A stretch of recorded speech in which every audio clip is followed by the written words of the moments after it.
Yo lo tomo como lo que es en realidad, un ejercicio inédito. México se convierte en el primer país que renueva a la totalidad de su poder judicial por voto directo, libre y soberano. Las boletas, la verdad, los que fuimos a votar, era un examen o sea, era un examen real. Aunque tú llevaras o sea, no había forma de votar sin acordeón. O sea, 13 millones de personas se atrevieron a salir a votar con todo y esas campañas que de repente sonan por ahí. ¿De verdad puede llegar alguien a ministro de la Suprema Corte siendo neutral? ¿Qué es la neutralidad en un contexto como el que vivimos en México?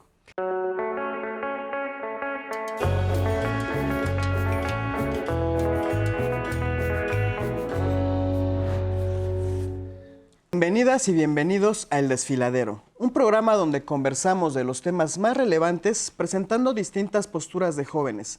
Yo soy Eder Guevara y me acompaña en la conducción y el análisis Jocelyn Morales. Muchas gracias, Eder. Un gusto estar aquí otra vez en El Desfiladero, donde todas las opiniones importan. El tema de hoy, las elecciones del Poder Judicial. Dice la antropóloga argentina Rita Segato que a partir de que los movimientos de independencia consumaron sus luchas, los imperios derrotados se fueron de América Latina y el Caribe, pero dejaron un aparato para salvaguardar sus intereses, el Poder Judicial. Eso explica que nuestras cárceles estén llenas de gente pobre, racializada, jóvenes, mujeres, pero al rico, al poderoso, al oligarca extranjero, jamás se les toca. Para la 4T, ese fenómeno solo se puede revertir con el voto libre, directo y secreto. No sé qué piensas, Eder, pero someter otro de los poderes a la elección popular suena que se extendió la democracia. Y es que en esta elección, en serio, se eligieron muchos cargos, desde la Suprema Corte y los máximos tribunales hasta los jueces del distrito del Poder Judicial. Fue una elección sui generis, empezando, como dices, Jos, por la cantidad de candidatos a elegir. El hecho de que no hubo campañas con grandes espectaculares y spots, además de que las boletas y forma de votar fueron muy distintas a las que conocíamos. Para todo hay una primera vez y 13 millones de mexicanos y mexicanas salieron a votar. Ya tenemos algunos resultados. ¿En serio se habrá minado el equilibrio y la división de poderes o quizá se van a fortalecer? Quizá en siguientes ejercicios aumente la participación ciudadana. Lo que es seguro es que la gente aún tiene mucho que decir sobre el tema. La derecha está que no se aguanta. Primero boicotearon la elección y ahora están quejándose porque no les gustó el resultado. Están enojados porque no quedaron las personas a las que no apoyaron. ¿Pueden quejarse de que los demás eligieron por ellos? Y sobre eso va nuestra historia en redes de esta semana. Una respuesta a las quejas de quienes quisieron boicotear y no les salió. Así es, dice la investigadora y académica Aleida Hernández. Echaste la flojera, no te informaste, no te organizaste, no trataste de incidir en los resultados. Disculpe, pero las actitudes cómodas no van a cambiar nunca el mundo. Es cuanto, señor ciudadano. Pues sí, en México el voto es voluntario, así que si no participaste es tu decisión, pero estás dejándolo en manos de otros. Dejaron en manos de terceros algo tan importante como quién va a impartir justicia. Como hemos dicho, claro, este proceso llamó a toda la ciudadanía a participar y hubo quienes en su lugar decidieron insultar a quienes sí lo hicimos. También se hizo una manifestación de la llamada Marea Rosa. Bueno, pero solo sacaron la cantaleta de que la elección fue un fracaso, aunque se realizó bajo toda la legalidad y el proceso transcurrió como se esperaba. Pero bueno, la puerta está abierta para la participación de todas y todos. Pues sí, la discusión es la siguiente. ¿Bajo qué argumento se dice que democratizar el Poder Judicial es un atentado a la división de poderes? ¿La impartición de justicia es un tema político, sí o no? ¿Este primer ejercicio único en la historia de la humanidad fue verdaderamente un avance para la democracia? ¿Fue un avance para la justicia? Y para discutir eso, permítanme un segundo porque tengo que sacar mi acordeón, porque el problema no es usar acordeones, el problema es usar al Poder Judicial para beneficiar a corruptos y a quienes se oponen a los intereses del pueblo y de la nación. Nos acompaña el día de hoy Stephanie Lavalle, economista y maestra en Derecho Electoral. Hola, Stephanie. Muchas gracias por la invitación. También nos acompaña Andrés Páez, analista y comunicador político, licenciado en Relaciones Internacionales por la Universidad Iberoamericana. Andrés. Eder, Jocelyn, Steph, un gusto estar aquí con Bienvenida. ustedes. Gracias. Bueno, pues, ¿qué opinan sobre el proceso? Ha sido bastante complejo. A partir de la decisión de la derecha de boicotear, no solamente llamaron a no votar, sino desde el principio. ¿Ustedes se acuerdan? Nunca en la historia había sucedido que se tomara de manera violenta el Senado de la República para impedir que avanzara un proceso y después tratan de deslegitimar a partir de muchos argumentos. Sin duda, creo que al ser este el primer ejercicio democrático del Poder Judicial, hay muchos vacíos, es muy perfectible el proceso, pero ¿qué opinan ustedes? Andrés, ¿cuál es tu balance de la jornada electoral y del proceso en general? Retomo un poco lo que comenta Ceder, hay que recordar cuál es el proceso en el que se da esta reforma, ¿no? Hubo un plan A, un plan B y finalmente el plan C que se materializa el 2 de junio del año pasado en las urnas cuando la Cuarta Transformación pues obtiene una mayoría calificada. Yo lo tomo como lo que es en realidad, un ejercicio inédito. México se convierte en el primer país que renueva a la totalidad de su poder judicial por voto directo, libre y soberano. Solamente teníamos el caso de Bolivia con algunas restricciones más, pero también hay que saber y hay que decirle esto a nuestra audiencia, normalmente las elecciones judiciales suelen tener bajos niveles de participación.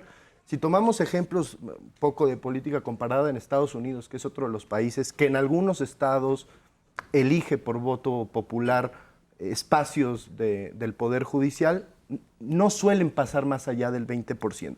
Y si tomamos en cuenta que fue con esta reforma la primera vez que se intenta evitar de manera totalmente antidemocrática, como lo que comentabas en el Senado, y violenta, en un proceso constante de saboteo desde el interior, de un poder que cuando lo constituye Zedillo, porque hay que recordar que de un plomazo borra a todos, se los nomina a todos, simulan, se aplauden, abrazos en la espalda y vámonos, no había, digamos, este ejercicio de consultar a la gente cuál era su concepción sobre la justicia. Para mí eso es importantísimo. Si tomamos en cuenta el saboteo constante, una tras otra, para mí es un éxito, por supuesto, es absolutamente perfectible. Pero creo que ahí es donde debemos ceñir el análisis, ¿no? ¿Cuáles son los cambios que tenemos que hacer para reglamentar? A lo mejor volver a distritar. Hay una serie de cosas que son muy perfectibles para que el mecanismo de elección sea más sencillo. Pero de que es inédito, es popular y es democrático, la verdad es que nadie lo puede negar, Eder. Stephanie, tu balance sobre la jornada y sobre este proceso que se consumó el domingo. Pues totalmente considero que fue un éxito. ¿Por qué? Porque fueron casi 13 millones de mexicanos que salieron a votar en un proceso que, como bien lo mencionan, históricamente, si nos ponemos a ver todo el proceso que se hizo desde que salió el plan A, B y C, por supuesto que todas estas trabas que puso el mismo, pues sí, todo este sistema o estos grupos de poder, tanto políticos, económicos y financieros nacionales e internacionales, porque hay que decirlo, o sea, no solamente fueron intereses nacionales, sino también internacionales que no querían que se reformara el Poder Judicial y que se votara. Y todavía hay que ver que un día antes organizaciones internacionales estaban diciendo que se suspendiera esta elección. O sea, hasta el último momento quisieron hacer lo imposible para que no salieran los mexicanos a votar.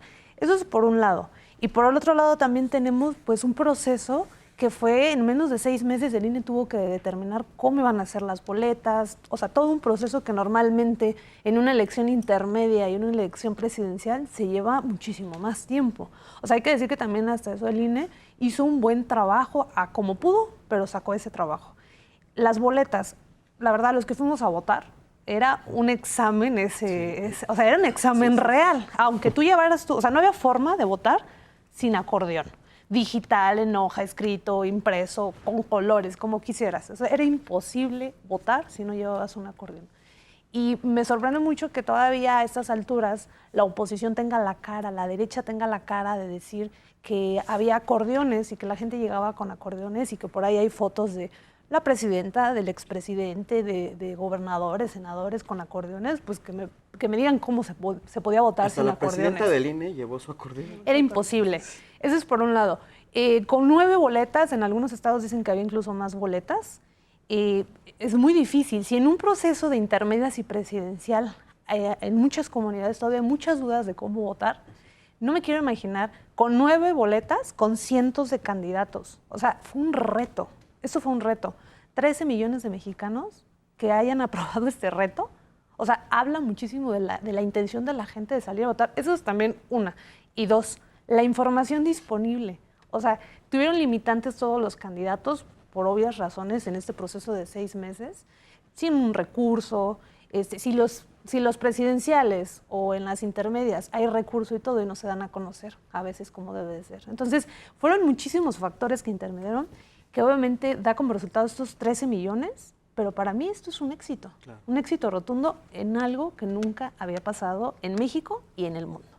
Bueno, justamente también esa es otra de las dudas que por ahí tengo, ¿no? O sea, 13 millones de personas se atrevieron a salir a votar con todo y esas campañas que de repente sonan por ahí que un día resulta que los de la izquierda somos poco inteligentes para votar, no sabemos, no podemos, no debemos, y ahora resulta que ellos son los que no deberían de votar porque tienen todo el país en sus manos y cómo van a votar por algo en lo que no estudiaron, ¿no?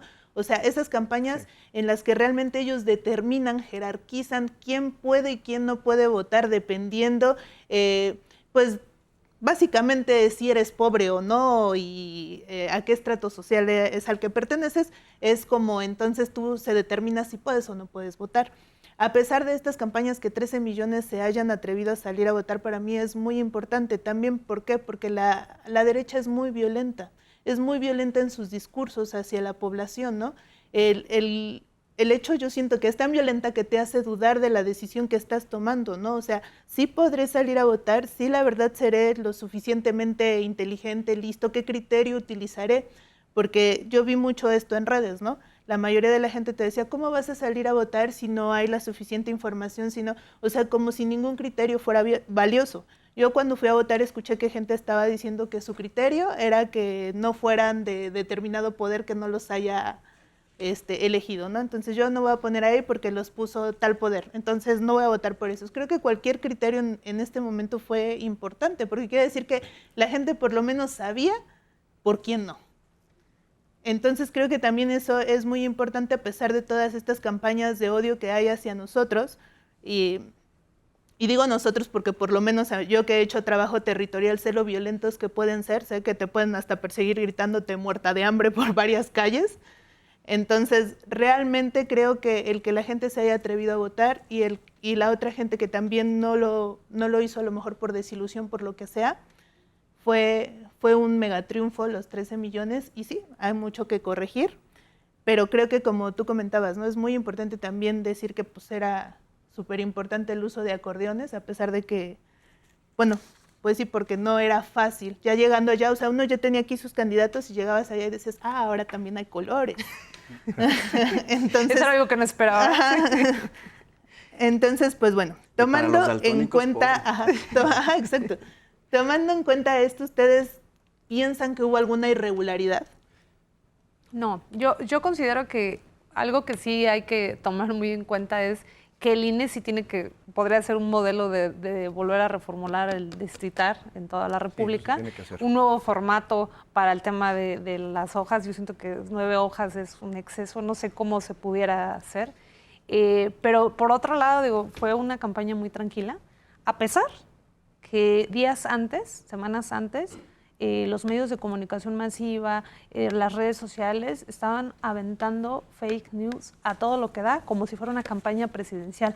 Porque hay que decirlo, esta elección fue una elección silenciosa, pero donde se movió muchísimo poder al nivel de una presidencial. Y obviamente pues la gente, el pueblo, desconocía mucho incluso esta información. La mañanera era uno de los espacios donde se promocionaba esta parte de decir, no salgan a votar. Pero en otros espacios todo el mundo decía lo contrario, no salgan a votar. Entonces, con todo esto en contra, salieron 13 millones de mexicanos a votar. O sea, es un éxito. Sí. Uno de los aspirantes a magistrado que desafortunadamente, yo voté por él, desafortunadamente no obtuvo la victoria, es Federico Anaya, un gran jurista, un gran abogado, y lo tenemos, por suerte, en la entrevista. Él nos va a compartir su punto de vista.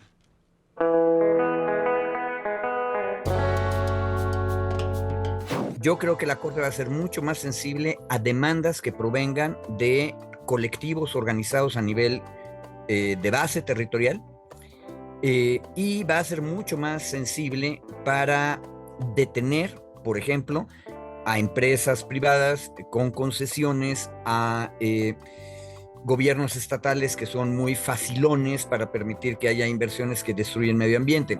Esa es la gran esperanza. Hay que recordar que esta es la segunda gran reforma sobre la Corte.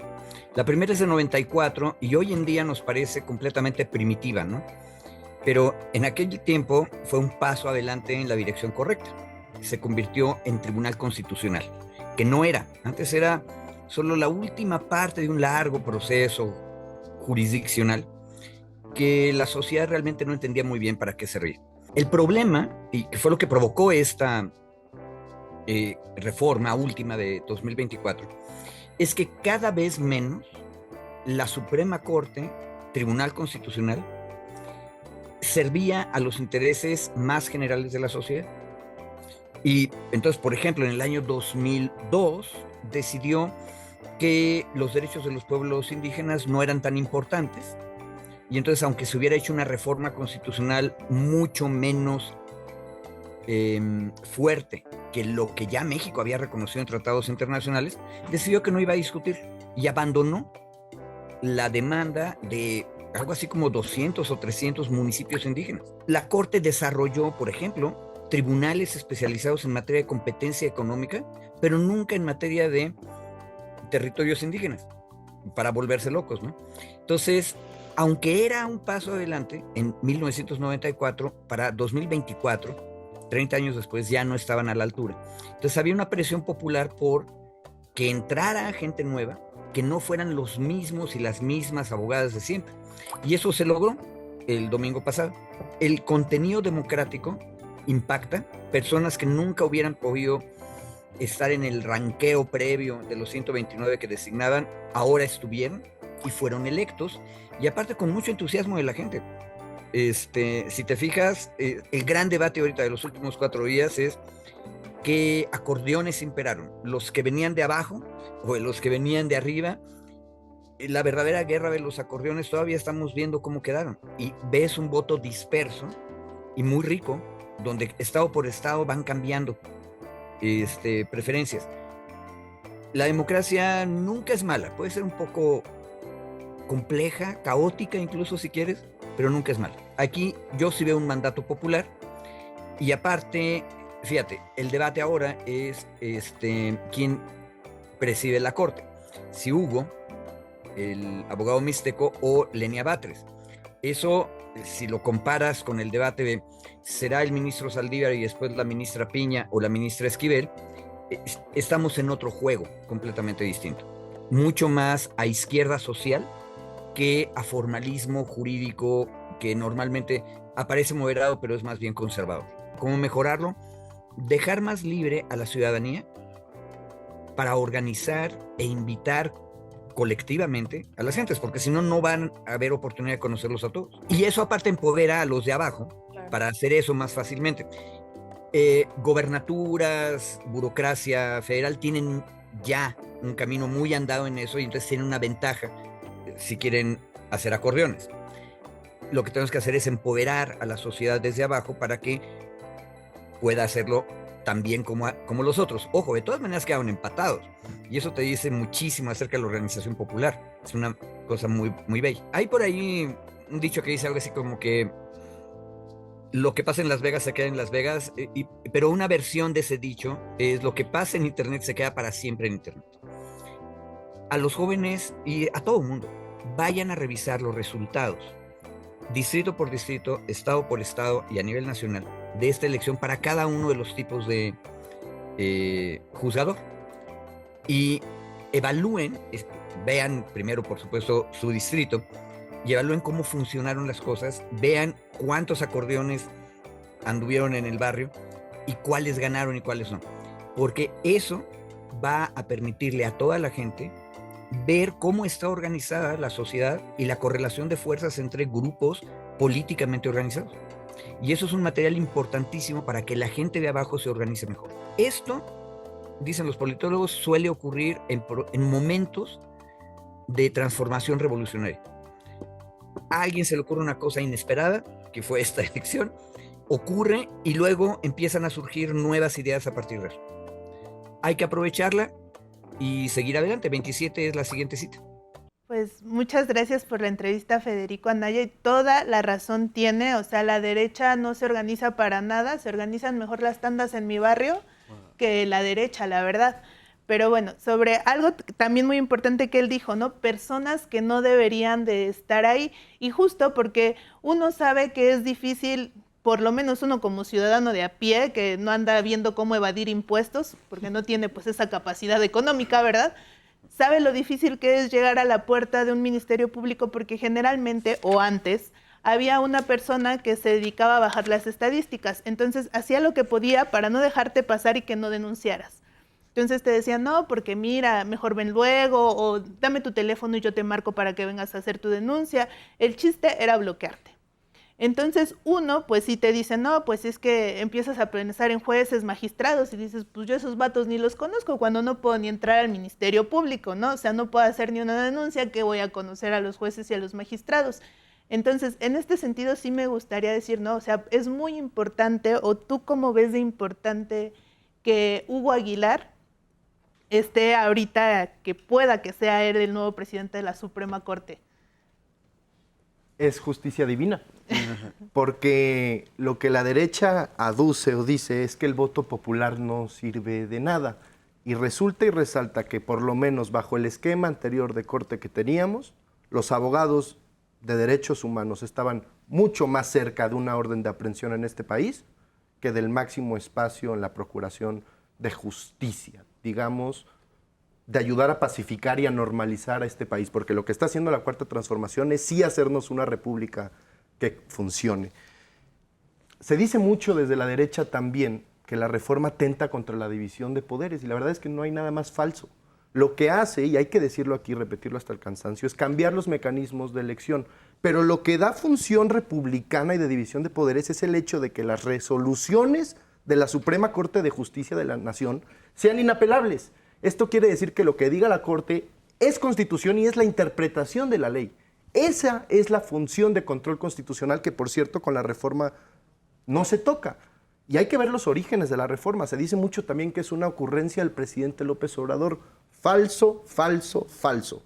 Esta es una demanda que estaba incluso en el ideario del Partido Mexicano de los Trabajadores desde hace años, y que por primera vez con el bono democrático que obtuvo un genio que nace cada 100 años, porque así es como hay que dominar la historia del presidente López Obrador, con ese bono democrático y esa construcción popular, se anima a dar el paso, un poco bajo mi interpretación de ¿se hace en este momento histórico o no se hace? La reforma obedece a eso. Es un reclamo popular desde hace muchos años, en un país que tiene 90 y tantos % de impunidad sobre los delitos que se denuncian, porque las fiscalías también hacen un trabajo terrible, donde alrededor del 40% de quienes componían el Poder Judicial tenían algún grado de consanguinidad, o sea, hablamos de un nepotismo descarado. Y entonces el voto popular, si bien no resuelve todos los problemas de justicia que tiene este país, porque la propuesta, digamos, que se votó en las urnas es mucho más amplio, fiscalías, justicia transicional, hay que retomar la agenda de las víctimas, sí resuelve esta serie de problemas que pongo al inicio de la intervención, sobre todo el nepotismo y otra serie de cuestiones que acabamos de decir, Eder. Sí, mucho se habla de que, como una crítica que hace la derecha, de que hoy llega gente con una militancia y una afinidad política. Ellos, cortoplacistas, ven la afinidad política de Hugo o de Lenia Batres con la Cuarta Transformación, aunque en realidad es bien sabido, si revisan un poco el historial, tanto Hugo como Lenia son personajes que militan en causas sociales, son defensores de derechos humanos, siempre se opusieron al neoliberalismo como un régimen de opresión y saqueo. Y sin embargo, me llama mucho la atención, Stephanie, la derecha, a partir de que Ernesto Zedillo impone a su propia corte, ahí sí no fueron con 13 millones de personas, fue una persona la que renovó toda la Suprema Corte en el sexenio de Zedillo.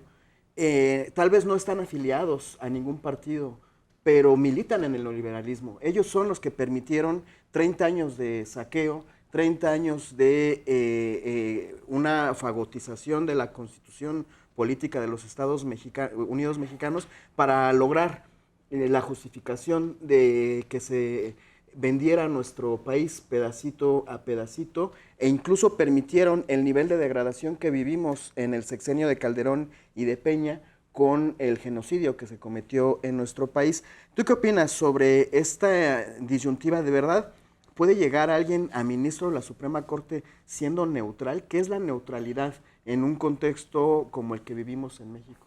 Sí, sin duda. No existe neutralidad y creo que entramos en el mismo discurso que se imperó durante la época neoliberal y durante muchos años, de decir que incluso los medios de comunicación, la comunicación, el periodismo, si lo hacemos esta comparativa con el tema jurídico, es similar. En la comunicación que nos dijeron durante años, tiene que ser imparcial, no hay comunicación imparcial. En el tema del derecho tampoco hay un abogado que no tenga una parcialidad, que no tenga una ideología, porque hay que decir que todo es político. Todo lo que hacemos los seres humanos es político. Posiblemente no partidista, pero sí político. Y en el caso, por ejemplo, específicamente de Hugo y de Lenia, ellos vienen de la lucha social. O sea, aunque ellos no militen en un partido, vienen de la lucha social. Y la lucha social es de izquierda. En el caso cuando estaba la Suprema Corte, los magistrados que ahorita ya se van y los ministros que ya se van, por favor, que no me vengan a decir que ellos eran neutrales, abiertamente de derecha. Y no fue un sexenio, no fueron dos, fueron décadas de gente de la derecha en la Suprema Corte de Justicia y en todo el Poder Judicial. ¿Qué es lo que les tiene tan molestos ahorita? Son dos cosas. No tanto el simple hecho de que salga el pueblo de México a votar, que sí es un problema para ellos. Ese es un problema.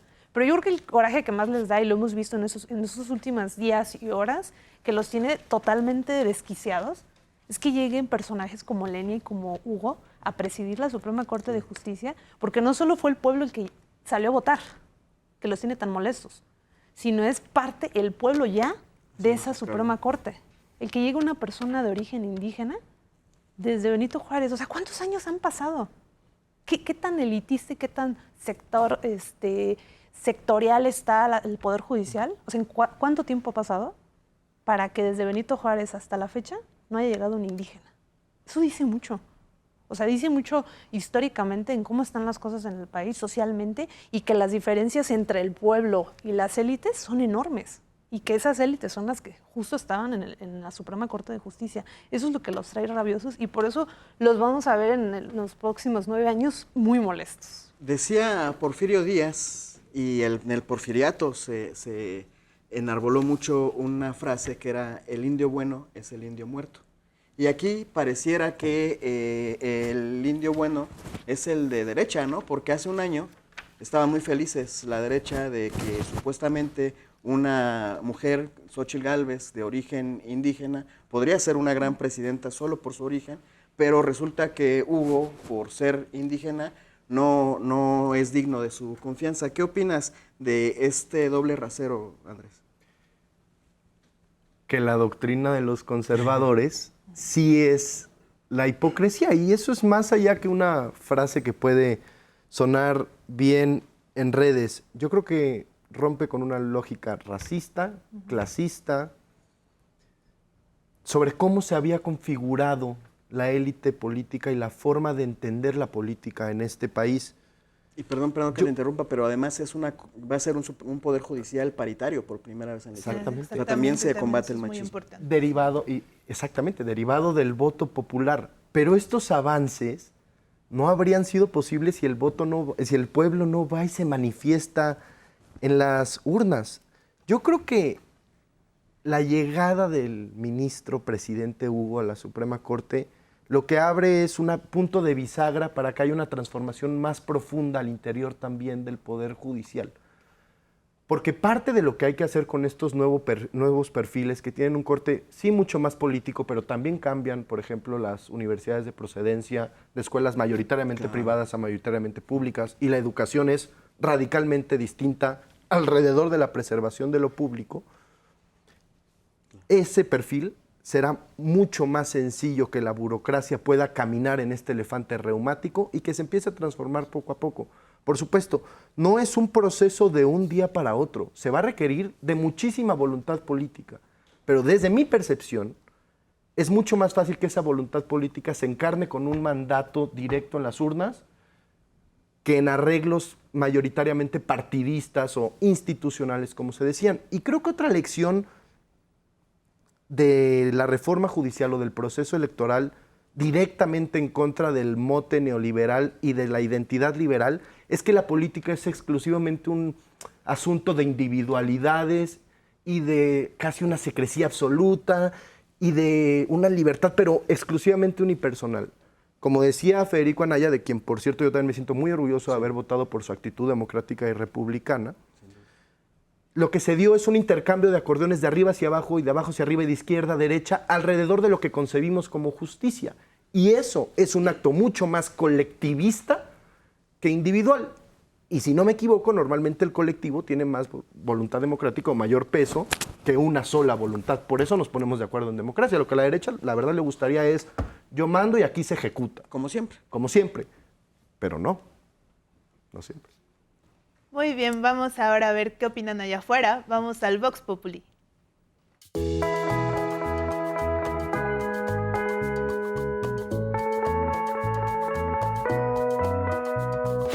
No. Bueno, es que ahorita dieron la oportunidad de que se eligiera y pues sí, que estén bien las cosas.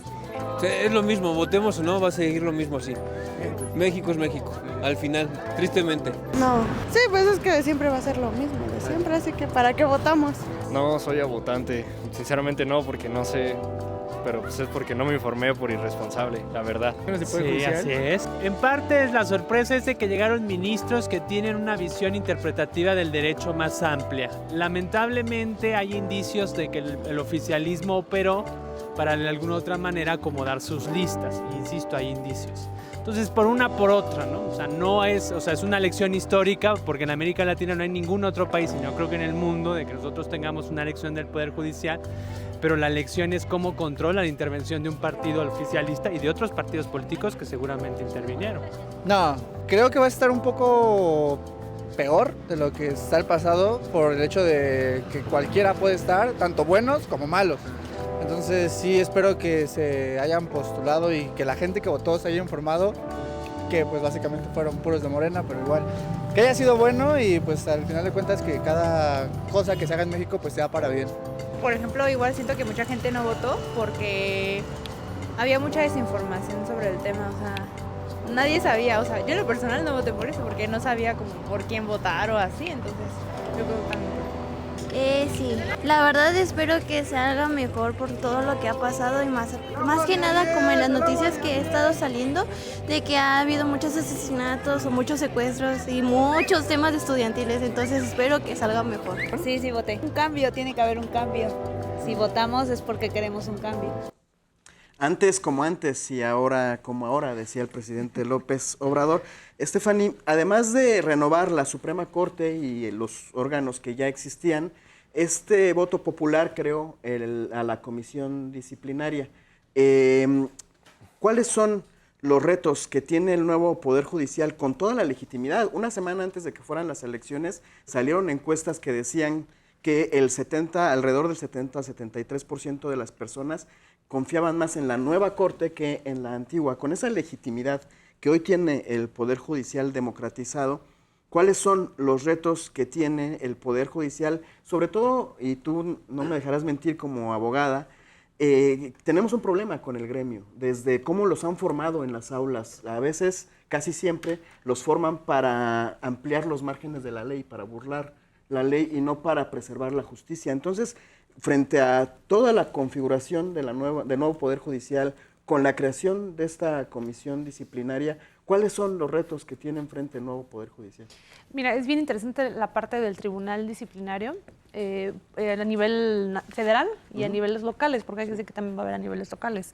Porque antes supliría lo que es la judicatura, pero una judicatura que no tiene dientes, una judicatura que es de cuates, una judicatura que prácticamente es eso y nada, es exactamente lo mismo, a lo que ahorita es.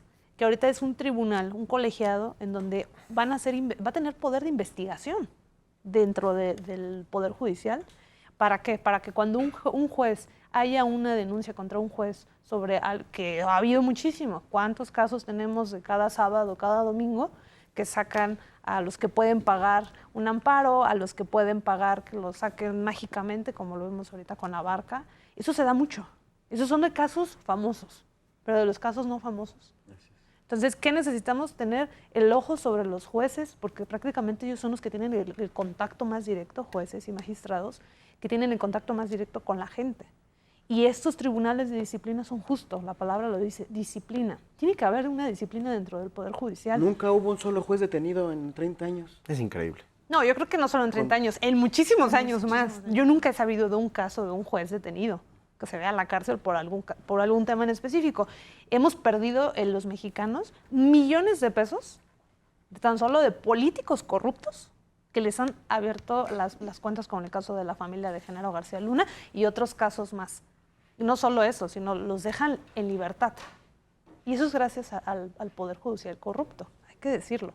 Entonces, ¿qué es lo que necesitamos? No solo salir a votar, no solo estar conscientes de quiénes son, que también esa es una puerta que casi nadie habla, ¿no? Pero en ese momento ya estamos discutiendo, ya sabemos el nombre de los 9 magistrados, ya salen en las noticias, ya la gente dice, sí, él sí, no, él no me gusta. Por lo menos ya está en la mesa de la discusión de las familias mexicanas. Eso antes no pasaba. Por lo menos nos ponemos a investigar quién es el juez, el magistrado y todo lo demás. Era un poder totalmente opaco. Y eso, por supuesto, que va a ser, eso de que el pueblo de México le ponga el ojo a eso, va a hacer que cambie muchísimo lo que es ahorita la justicia en nuestro país. ¿Habrá habido sabadazo este sábado? ¿Quién sabe? Pero yo sí, justo del Vox Populi, yo estaba pensando, ¿no? O sea, entiendo la desilusión de la gente que dice, ¿para qué, no? Porque nosotros estamos acostumbrados a eso, a no tener acceso a la justicia. Nosotros no sabemos cómo se llama eso, con qué se come. Entonces, justo es una desilusión legítima, ¿no? El que la gente diga, o sea, pues ¿para qué voto si todo continúa igual? Y también es una responsabilidad de las personas que acaban de quedar al frente, ¿no? Es una responsabilidad que la gente vuelva a creer que en México, si te pasa algo, tienes todo un mecanismo que sirve, que funciona, que te escucha, que existe la justicia, porque creo que la mayoría, sobre todo los que vivimos en un barrio, sabemos que eso no sabemos con qué se come o para dónde vamos, sí, ¿no? Claro. Entonces, entiendo la desilusión de estas personas, pero también hay una pregunta interesante. ¿Por qué, si nosotros elegimos a quienes imparten a la justicia, es un aporte a la democracia? ¿Crees que se sienten comprometidos ahora las personas que están ahí para decir, bueno, tengo que hacer un mejor papel porque no me puso ahí mi compadre, sino o mi padrino, sino ahora pues 13 millones de personas están viendo lo que hago? Primero porque rompe con uno de los principales, otro de los mitos de la tradición liberal, que es que el pueblo no es sujeto de agencia o que no es capaz de llevar a cabo un proceso reflexivo alrededor de lo que le conviene. Normalmente la tradición liberal lo que pretende imponer desde los medios corporativos y muchos otros espacios de poder es dictarle al pueblo qué pensar, pero cuando existe esa emancipación hay ese descrédito y sobre todo ese descrédito es mucho más potente cuando es alrededor del último espacio de poder donde se habían refugiado las élites, mismas que no tenían respaldo popular. Porque esa es la vocación conservadora, creer que tengo que estar en el poder porque tengo derecho. Y eso tiene una relación hasta monárquica, ¿no? Digamos, de cómo no se han cambiado las estructuras sociales en este país. Segundo, porque precisamente al interior del Poder Judicial sí redistribuye las relaciones de poder. Seguramente con los nuevos ministros llegarán nuevos equipos de trabajo y la integración de la Corte es mucho más democrática. Digamos, hay defensores de derechos humanos, hay académicos, hay también constitucionalistas expertos, es el caso de uno, digamos, es paritaria, hay una democratización sobre los intereses que componen dicha corte. Ya no son única y exclusivamente, como decía Eder, de esta carrera o de esta formación en donde es preservar el interés privado y ampliar la ley en lugar de cumplirla. Tercero, porque separa, y esto es súper importante, el Consejo de la Judicatura, digamos, en la corte anterior, Norma Piña era la titular del Consejo de la Judicatura y la titular de la Corte, popularmente dicho juez y parte. Hoy existe una separación en la titularidad del órgano y va a ser mucho más sencillo que se vigile, por ejemplo, estos casos donde un ministro recibe pues, el caso de los impuestos de Salinas Pliego y decirle porque se le olvidó, no se tomó su café o ese día no amaneció de buenas, aventarlo en un cajón durante 9 meses y no resolver en la forma y en el fondo los asuntos. También creo que va a contribuir si bien no terminar, sí a disminuir el fin de blindaje y privilegios que tenían al interior del Poder Judicial, pero aquí, insisto, va a depender mucho de la voluntad política, que en ocasiones no es suficiente. Tenemos el caso de Arturo Saldívar, que intentó hacer la reforma y fue muy difícil sin sacudir la burocracia. Y tercero, o ya no sé si voy en cuarto, me perdí, nunca he sido especialista en matemáticas, es desactivar las redes de nepotismo. Pero todo esto es democrático, retomando tu pregunta, porque el voto popular lo permitió. Se intentó, retomo, de todas las maneras posibles. Reformando las leyes secundarias del Poder Judicial. Otra reforma que declararon inconstitucional el mismo Poder Judicial. Y no fue hasta que el año pasado salimos a dar una mayoría calificada para reformar la Constitución, como el mismo texto lo previene, que vamos a poder hacer esta serie de cosas. Porque el Poder Judicial durante años no tuvo ningún cambio. Ni siquiera en la autodenominada transición democrática, ni siquiera hubieron cambios respecto a la reforma de Zedillo. Nada.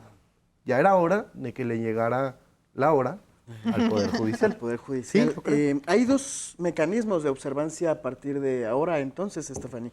Por un lado, este tribunal formal que se crea de disciplina, como bien decías, además se crea en cada uno de los estados de la República, que tendrán que ser los garantes de la observancia del buen procedimiento de jueces, magistrados y ministros, pero también el pueblo, porque si nosotros elegimos a los representantes del Poder Judicial, pues en cuanto ellos empiecen a actuar para intereses privados, pues tiene que haber algún tipo de sanción pública, sobre todo pues, la amenaza de no volverlos a votar, incluso de revocarles el mandato y la exigencia de que el Tribunal de Disciplina haga algo con los casos de corrupción o de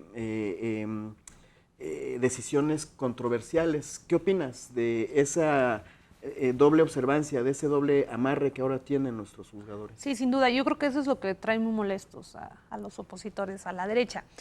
Hay una ironía en todo esto.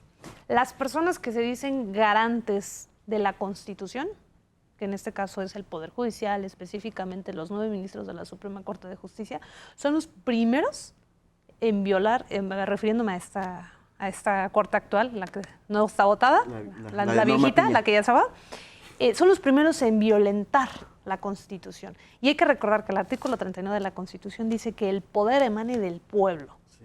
¿Cómo es posible que el poder emana del pueblo y ellos son los primeros en quejarse de que sea el pueblo quien los vote a ellos? Claro. Ese es un concepto así súper básico. Ellos se quieren, como siempre, ir por la tangente, ir por otros lados, para que el pueblo no sea el que los esté vigilando. También hay algo muy chistoso y muy interesante ahorita, que ellos decían es que se va a politizar la Corte, o la Suprema Corte de Justicia, o en general el Poder Judicial. Insisto, todo es político, todo lo humano es político. Sin duda, el hecho de que el pueblo de México haya salido a votar por jueces, ministros, magistrados. Por ejemplo, los jueces.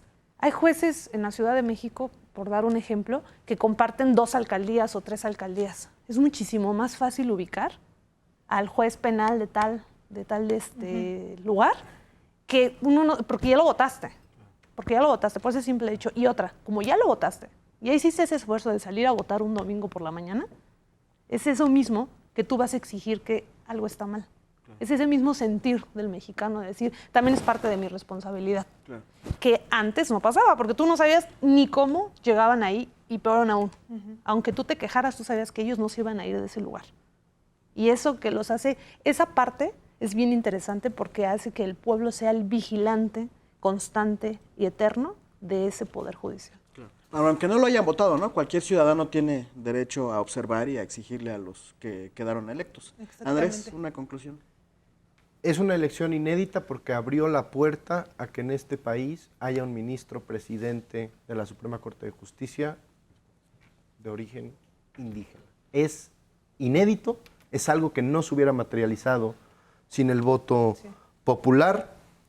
La reforma viene acompañada de una serie de cosas que se van a abordar. La reforma a las fiscalías, se necesita reforma a las defensorías públicas, se necesita recuperar la noción de lo público, entrándole de lleno al último reducto de lo que tenía que cambiar en este país.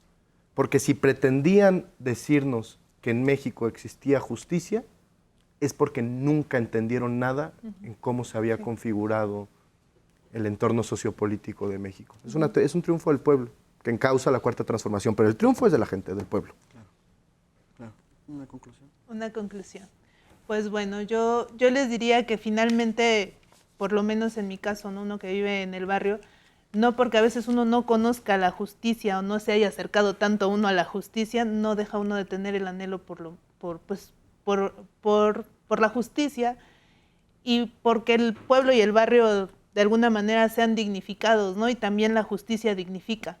Entonces, creo que si en esta no lo hicimos, para la siguiente hay que ponernos más pilas y no tener miedo y salir y votar, ¿no? Entonces, para la siguiente. Bueno, pues sin duda fue un éxito a pesar de todo el boicot que hubo en medios nacionales e internacionales, de todos los factores de poder. La gente, más de 13 millones de personas salieron a votar y creo que ese es el éxito para el pueblo de México.